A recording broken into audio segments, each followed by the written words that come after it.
Thought maybe we'd just do a quick intro and then just jump right into pestering you, Joe, with some of your questions. Where kind of our goal here at ClearCard is we've got a lot of nonprofits. I know some churches, some schools.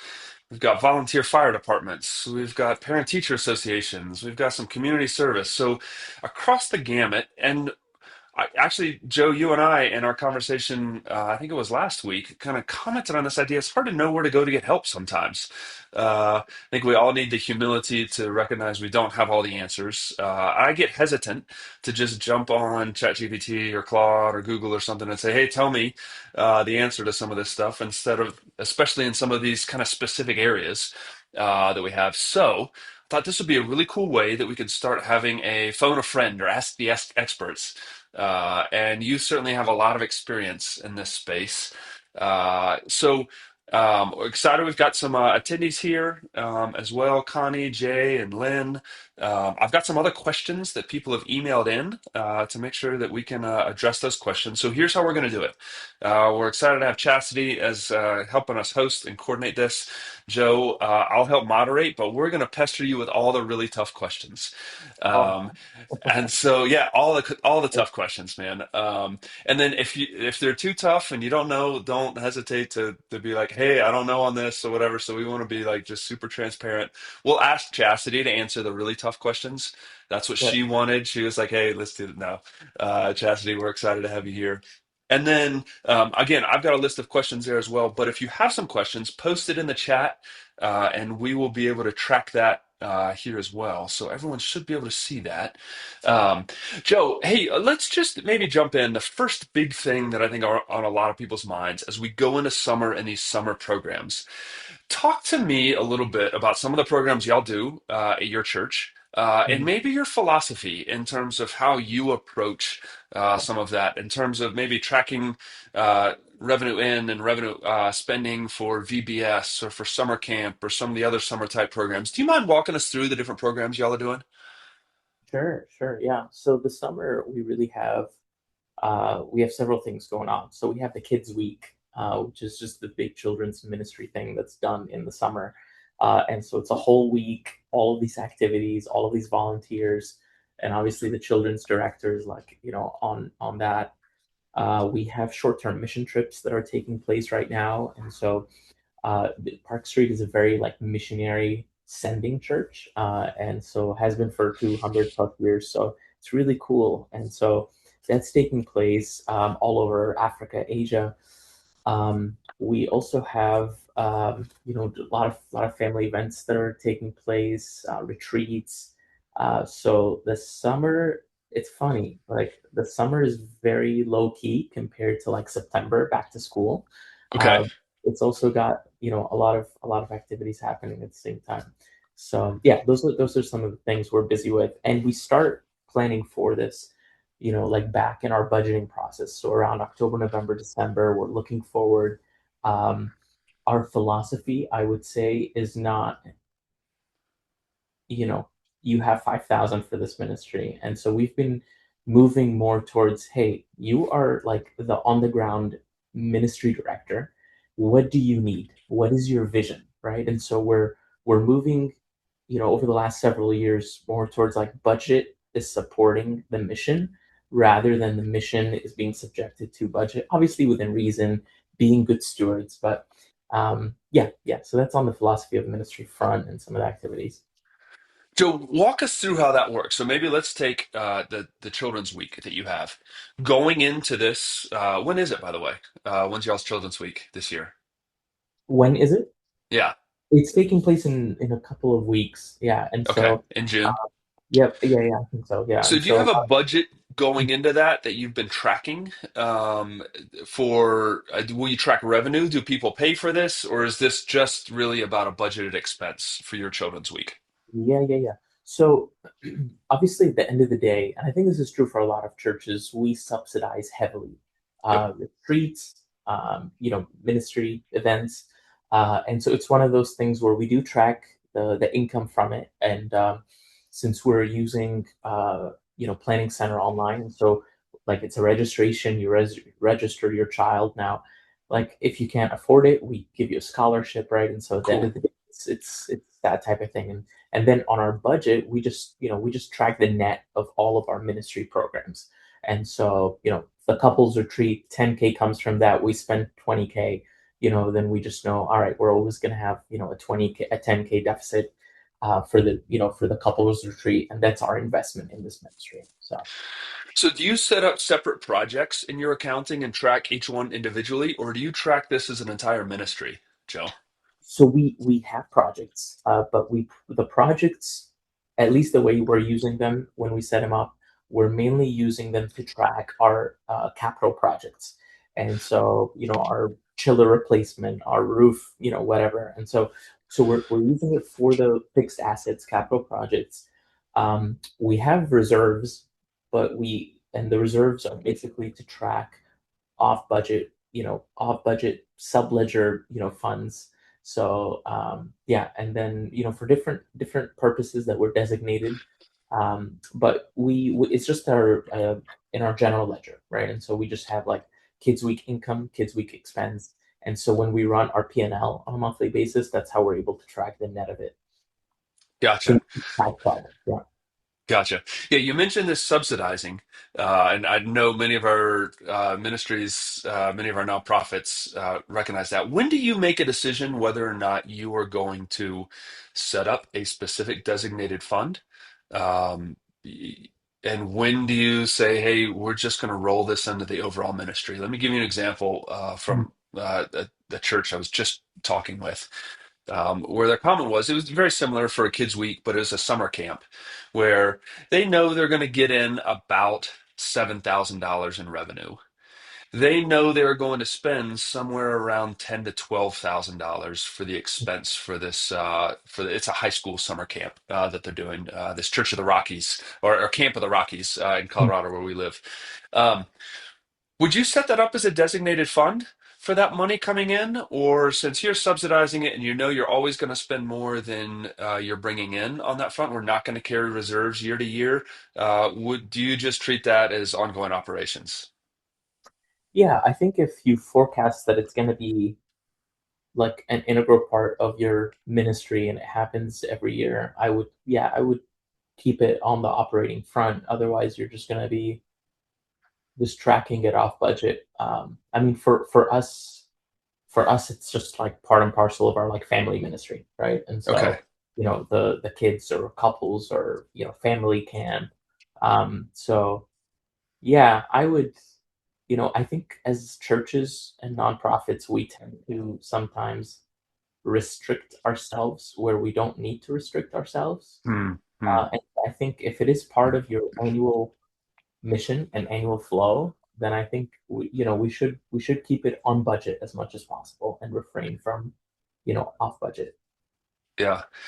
Maybe that's a difference then for some of our organizations with missions, where we'll oftentimes have large contributions to missions, and we don't spend that all every single year, right? So we have a balance that we might carry year over year for some of our missions efforts.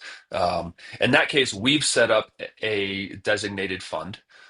So we always know, hey, what's our money in, what's our money out, and what's our reserves that are designated Yeah, for missions, and so we're not going to spend that money on summer camp, operating. or we're not going to spend that money on utilities, or etc. Um, Talk to us maybe a little bit more about that, Joe. When do you see what are the criteria for setting up a specific fund Yeah. that we're tracking versus when do we keep it in our general fund for operations? Yeah, that's really good. So I think each church is so unique. And so for Park Street Church, we have two main budgets. We have Okay. our street and operations budget. So, Kids Week, all of your like, local staff, the building, all of that is under the main ministry and operations budget. And then we have a second main budget, which is the missions budget, again, because it's a very, missionary raising, sending church. And so those are our two main budgets, which most churches, don't have two main budgets, right? You have like the main budget and then off budget funds. But we treat our missions budget as designated, right? And so we're tracking that it's its own fund, even though it's its own main budget. So yeah, we track that. We have a running balance. Some people, there's like sub purposes, right, under the umbrella of missions, and so those are like donor restricted missions, but then there's like the general missions fund, funds that are restricted for it, and so yeah, we track that separately, fund accounting, and so um, yeah, which is interesting, right? Because like we have missionaries overseas that are our PSC missionaries, and so those are supported under the missions budget, whereas like the local church ministry staff is under like the ministry and operations main budget. Yeah, so it's unique in that way, but it's also exactly what you said, right? It's anything that's not general ministry and operations is restricted. And then Yep. under the general restricted missions, you have like subledger of like off budget funds of like, this is like medical expenses, right, for missionaries. And so like I want my money that I'm donating to just be used for that purpose. And so we track that too.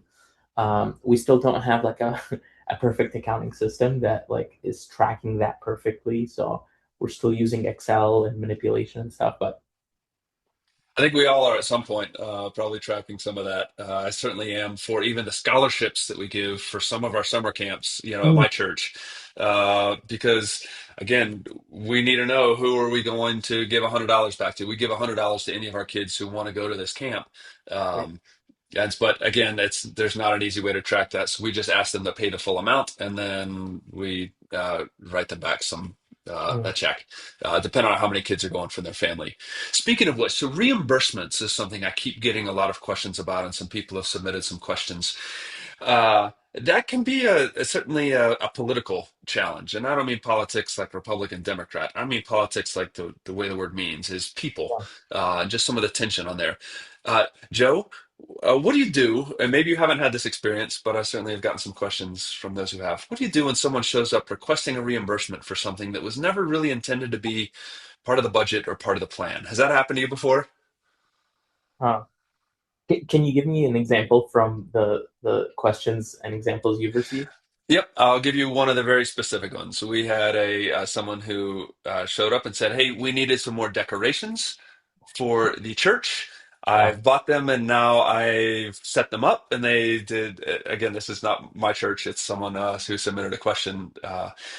They bought some decorations for the church in the narthex area and the kind of the outdoor area. I think some flowers and some stuff, Mhm. and then expected to get reimbursed for it. Joe, have you ever had anything like that happen? I don't, not that I can think of at the top of my head, and they weren't Okay. requested by anyone to do so. They just, Nope. No, it was I mean, it was a kind of a yeah, very well-meaning person yeah, who thought they needed some more decorations in the lobby. yeah. I would expense it to a member retention account at that point. Okay. Yeah, All I right. don't, You got a yeah, fund for that. I, Okay. Gotcha. yeah, I don't think. I mean, if that happens to us, I think we would do it just to show love and care for the member, but we probably just talk to them and let them know that there's a budget and there are budget heads and directors who oversee their own budgets, and so you really need prior approval, yeah, to before you. Gotcha. Um, So at Park Street, how do y'all do prior approval? so when we get input from the budget heads before the end of the year and after the budget is approved, we keep them informed on a quarterly basis. We send them their financials and we just say, hey, here are your income accounts, expense accounts. Here's how much you brought in. Here's the budget. Here's the variance. And once we do that, they're entrusted with just care, making decisions on a daily basis and keeping track to make sure that they're, again, that's the budget that you gave us input on, and so again, it's to serve them, but they're also responsible for it. So yeah, I mean, at that point, we just trust that they, so we're using ClearCard right now. It used to be that we had like physical forms, and we would, have people fill out reimbursements and then drop it off, and then they would come. They'd have to look at their mailbox, sign off on it, and so ever since we started using ClearCard a few years ago, it's been really nice because we're able to just add reimbursements or bills. We're able to just add them in the workflow process, And people who are doing ministry don't want to sign physically on anything, right? They just want to log in when they get a notification and spend as little time as possible, on the administrative tasks. And so, yeah, but that's how we're currently doing it. And so they can log in at any time. They can approve the things assigned to them. They can see, what reimbursements or expenses they've approved in the past. Um, yeah, was there another part to your question, Owen, that I missed? Yeah, and I was just curious. I know different churches, right? Sounds like you have a very decentralized approach where you approve a budget and then the budget owners are responsible for managing within that budget. I know of some organizations where they don't quite have that flexibility. They have an overall budget approved, but they're expected to stay within certain line items. So in that case, even if it's within the total budget, but someone maybe a computer gets ruined or dropped or something like that, and they need to go get a new computer, they still, even though they're within the overall budget, they still need to go get permission to spend on that new computer. Even though it's not going to put them necessarily over their budget. So I know different people approach that in different ways. And Yeah, so that's why I ask. So it sounds like you have a very decentralized approach where once the budget is approved, then you're responsible for managing within that budget. that's true. That's true. Yeah. Although we do have Mhm. certain checks and balances when it comes to, like when it comes to, big expenses, that need, you know, like contracts for, you know, big retreats and stuff. Like there's usually just a heads up, to like the church administrator, hey, like can you execute this? Like sometimes there's that. If there ever, yeah, I think if there's any huge expense, there's always just a heads up and a confirmation and a conversation.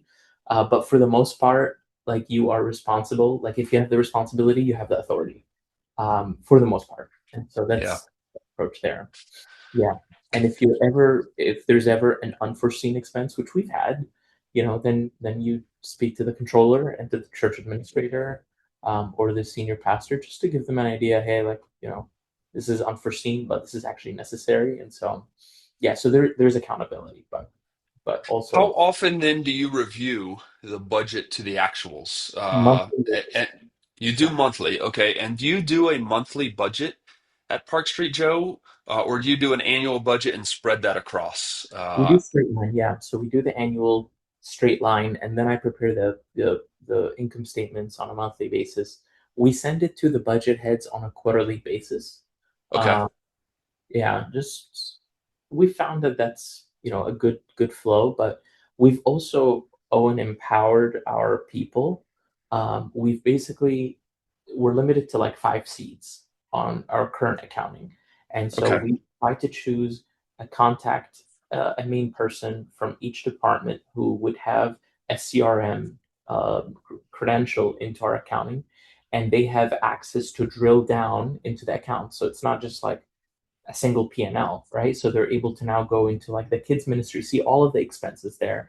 And so we've set up a person in each department who can drill down and into like general ledger detail, transaction level detail at any time, not just the quarterly reports we send. And I think that's been helpful because now, like if a pastor has a question about like, hey, I want to see all the transactions for the last 2 months, they can just run that at any time, and they're not tied to the finance office, for just yeah to scramble to get in that. Have you found, Joe, that helps ensure that you have someone with a much better working knowledge of the different departmental budgets so that it's not finance's job to do this? Let me give you an example. Mm. Right, I know at my church, we're a smaller church. I know that spending spikes in the summertime at the same time that, right, seasonality, that donations typically drop off, right? People are traveling, they're not writing the checks. So we know that happens over time. Um, Mm. it's easy for me to do relatively on a small church, but it sounds like as you get to a bigger church like yours, you don't necessarily know all the different programs and the different things that are coming up. And so it's helpful to have someone who has a little bit more granularity and expertise on the individual budgets. Have you found that to be the case? Yeah, 100%, 100%. I find out sometimes about an event when I see income for it, right, in the registration, events. And so, yeah, yeah. So I appreciate it when there's like a heads up, but like that requires me to be, on top of like the e-news, updates on the life of the church. And I try to, but yeah, but you're right. I mean, we do have to rely on the budget heads, um, to keep us informed, as events are happening. And yeah. Very good. Joe, I know you've been really kind and you had a little bit of change in your schedule, so I know you've got a meeting coming up here shortly. I've got one more question. I know we've got a question from Connie as well, but Connie, I'll be able to take that directly with you as a heads up in terms of specifically on ACS financials. I do have some experience on that front, so I can speak to that as well. But if there are any other questions, make sure to get those in and we'll get those answered for you. Joe, maybe one last question that we have before we let you go. Thank you again for all your time. Pleasure. I sure appreciate that. Yeah, Um, it was fun. for smaller churches as they're growing, right? So I talked to a lot of churches that are outgrowing their maybe their old way of doing things, a much more manual way of doing things, Mhm. and moving into we need policies typically as we move into that. How do you all think about whether something needs a policy or whether something needs a technology or whether something just needs to continue like, hey, let this one go? And let me give you a specific example. Um, for a gentleman that I was talking to a little bit earlier this week, his specific question was currently only three people are doing all the spending for a church, for this church. And yet that's becoming a bottleneck as this church has grown. Mhm. So, how do you decide at Park Street who has authority to spend or who has authority over this budget? How do you manage that in a way that we empower our ministry leaders? Or our volunteers, even on that front, while making sure that we're still stewarding the resources that you have. Do you mind just speaking practically at Park Street how you have determined whether or not someone has uh, authority to spend on behalf of the church? Mhm. Yeah, that's really good. What makes this a little bit complicated is that there's like a volunteer ministry, Okay. a volunteer-led ministry, and so we reimburse the person leading that ministry on a weekly basis. And at times, it got me thinking: should we issue a credit card for that person, right? Which triggers a conversation about policy. I think like the way we've been thinking about it is if you call yourself a staff member at Park Street Church and you are responsible for a ministry here and there's a budget that you need to spend, we don't want the finances and having to seek out reimbursements on a daily, weekly basis, uh, and scrambling on your personal credit card to get in the way of the ministry. And so if you call yourself a staff member of Park Street and you have a budget that you are responsible over, you have a credit card from Park Street Church, and so we empower them in that way. And so they, Okay. to them, their clear credit cards, and so that's as far as credit cards, and obviously that comes with responsibility, because deadlines for us preparing finance, reports, that doesn't change. And so if you do have a card and you do incur expenses for the ministry, like we also need you to be like on top of it on a monthly basis, completing your charges, assigning accounts, and helping us out, right, and keeping track of these expenditures. um, Trying to think of some other facets Do you too. have volunteers who spend, do you have authority to spend on behalf of the church, especially for your summer, your children's week and some of these other summer programs? Do you have volunteers that lead missions trips? We have Uh, volunteers who spend for ministry purposes all the time, and but it's always at the approval of the minister slash director that they're reporting to and that they're led by. And so they don't yeah, they don't spend on the decorations and then come seeking a reimbursement after, as you were saying earlier. So yeah, but they do, I mean, it's all about relationships, right? And so like the pastor to internationals, like he has a bunch of volunteers who are incredible people. And so he empowers them and delegates to them, hey, like you get this and you get this from the store. And then they, ask for reimbursements after. And then like in our approval process, the budget head approves and signs off on the reimbursements. And so, we do have like the approval and accountability there. But we do empower the volunteers to do it. we just don't give them credit cards. And I think most of them are glad to just, spend it. Some, in even say like, hey, like this is my donation to the church, like I don't want a reimbursement after. Oh, Um, interesting. Okay. yeah, yeah, but for the most part, they do, and we love that, and we reimburse them, and really appreciate the ones who are on the ground. Yeah. Sounds good. Well, Joe, I appreciate you taking time out of a busy day. I know y'all have a lot going on, especially going into this summer season. So I just want to say thanks so much for being available. I know I continue to rely on you to help even think through some of these things as we're a small church and you've got a lot more experience on that. So yeah, thanks so much for being a part of our phone a friend today, and we'll pester you again soon with some more specific questions. All right. Yeah, no, this was a joy. Thanks, Owen, and thanks, guys, Jay and Connie and Chastity, and yeah, happy to be reached at any time. It can feel like a very lonely place. I remember like scrambling to try to find some, church account on Facebook group some time ago, just to see if like, man, can I ask somebody? Can I talk to somebody who's also going through these things? So happy to be a resource and happy to learn from others. So yeah, thanks, guys. Sounds good.